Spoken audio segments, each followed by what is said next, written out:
It's time to seek the Lord. I want to begin by reading this word that's coming from our daily bread. And it says, "How long, O Lord, will you forget me forever? How long will you hide your face from me? How long must I wrestle with my thoughts, and day after day have sorrow in my heart? How long will my enemies triumph over me? Look on me and answer, Lord my God. Give light to my eyes, or I will sleep in death. And my enemy will say, I have overcome him. And my foes will rejoice when I fall.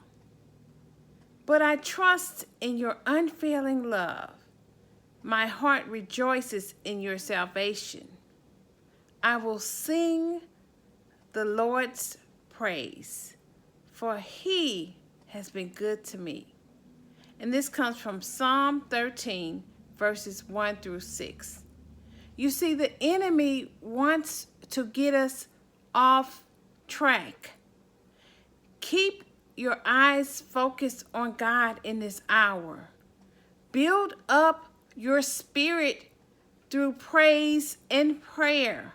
Get in the Word so that you understand where we are going in this hour. God is in control. If you notice, there's been a lot of things that's been taking place. Use wisdom when you see this.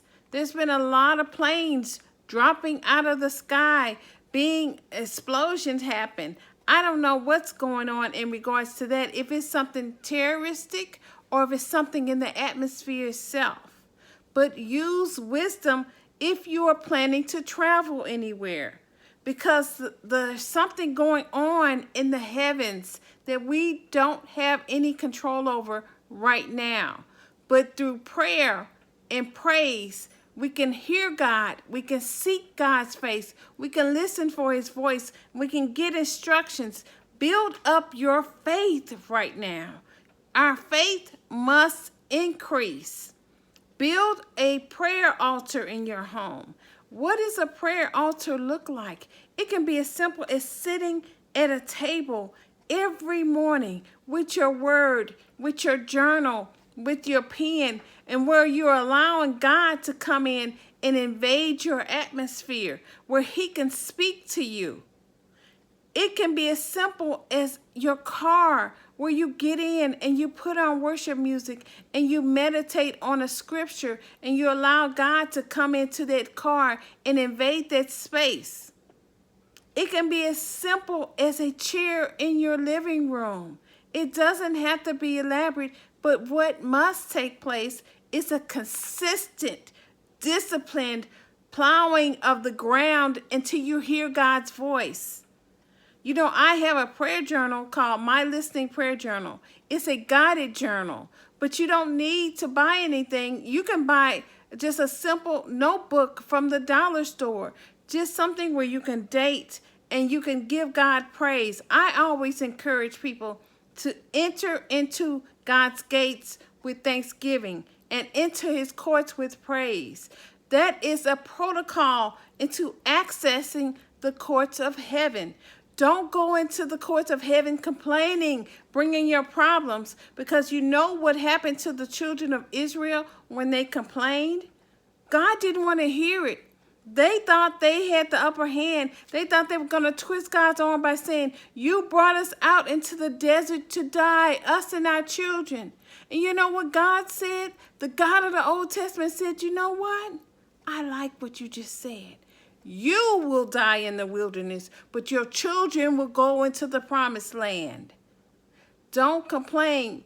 God wants us to press in this hour, to press, to push, to keep pressing toward the mark of the high calling. And you have to ground yourself in the word of God. Don't allow someone else to speak for you. Don't allow someone else to give you the word if you don't know it yourself.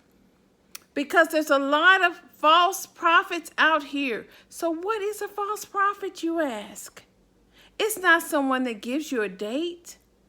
Because you see, you have to understand, when it comes to date setting, that doesn't make you a false prophet just because it didn't happen when you thought it was supposed to happen. What makes that person a false prophet is when they're trying to do it for selfish intent, when they're misleading you off of the doctrine of the Word of God. That makes that person a false prophet because they're speaking for God and God didn't send them.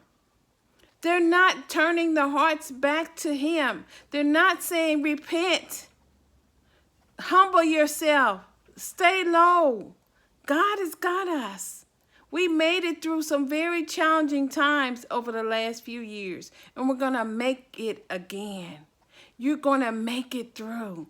Don't give up. Somebody's depending on you. Somebody needs to hear you. Somebody needs to see you. Be consistent. Guard your heart. Guard your spirit. Don't allow anything to just saturate into your spirit. Protect your mind. Guard your mind. Think about what happened with these drones. All of a sudden, these drones just came out of nowhere, and now there's nothing to be heard, nothing to be said. What the news determines is best for you may not be what God wants. When I was a student, I didn't watch any TV whatsoever, and now I very seldom watch TV. And I know that when it came time for me to know something, God always told me. And there were times when He would tell me, cut on the TV. And right at the time that I cut on the TV was something He confirmed in my spirit through a dream. You see, it's so important to stay close to God, to hear His heartbeat, to hear what He wants to say for you and your family, to teach you how to prepare, to guide your steps. The Word of God will order your steps.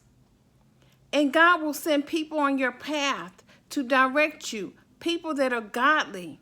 Stay connected to those voices. Stay connected to people that uplift you. If you feel that something is bringing you down, cut it off immediately.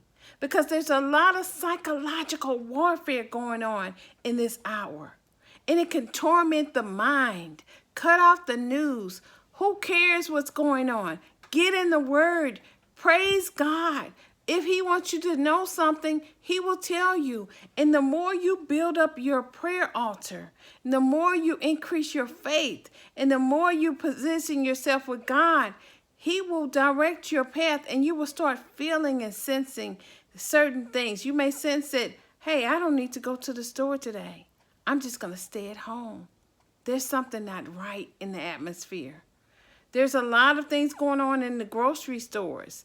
Here in Memphis, Tennessee, there was a colleague that stabbed his other colleague and shut down the Kroger distribution center.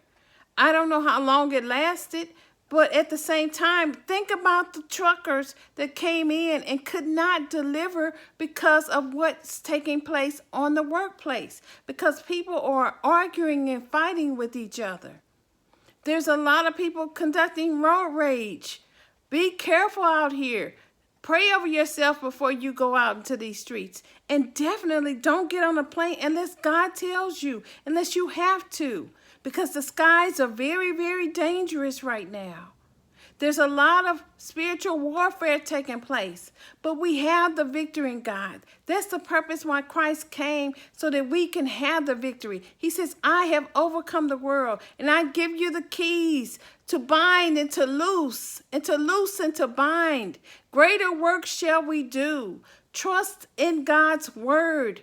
Greater works are we going to do, but build up your faith so that you can help other people, so that you can reach back and help your sister. You can reach back and help your brother. Those that are in need right now, people are hurting and people need to hear your voice. And so I wanted to release this to you right before we cross over into the new year. There's a lot of things that's going to be taking place. If you want to know what I see, what God is showing me into 2025, subscribe to our newsletter, the Inkhorn Writers Incorn report. I'm going to be releasing it very, very soon. So if you want to hear that, I encourage you to go ahead and sign up for that now. Until next time, be blessed, be encouraged. Know that God is in control and that the enemy can't do anything as long as you're connected to the vine.